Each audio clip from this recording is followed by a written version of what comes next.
number तान देखा कहला गोटे पात्र रे 1/5 भाग जल भरा जाइए ताने 5 भाग गोटे भाग जल भरिक रही कहला जदि यह पूर्ण करने को हेले आहुरी 40 लिटर जलर आवश्यक हे तेबे पात्र रे केते जल धरी पार ये कथा ताने हेला ताने गोटे जलर कौन जल भरी ताने जल अच्छी ताने जल अच्छी केते ना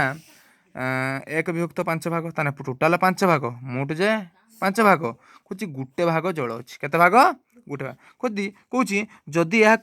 पूर्ण करने को हेले आहुरी 40 लिटर कौन हुए ना जल आवश्यक हुए केते लिटर 40 लिटर आम जाने ताने टोटाल 5 भाग अच्छी गोटे भाग कौन अच्छी गोटे भाग जल अच्छी ताने नाही केते आहुरी 4 भाग नहीं 4 भाग नहीं किंतु क्वेश्चन कुछ 4 भागटा जे केते ना 40 लिटर केते लिटर 4 भागटा जे 40 लिटर ताने एक भागटा जे केते 40 हरण 4 ताने 4 को 4 10 40 होगा किंतु ए देखिए कौन देती ना आम जान एक भागटा जे काटदेले केते ना 10 तो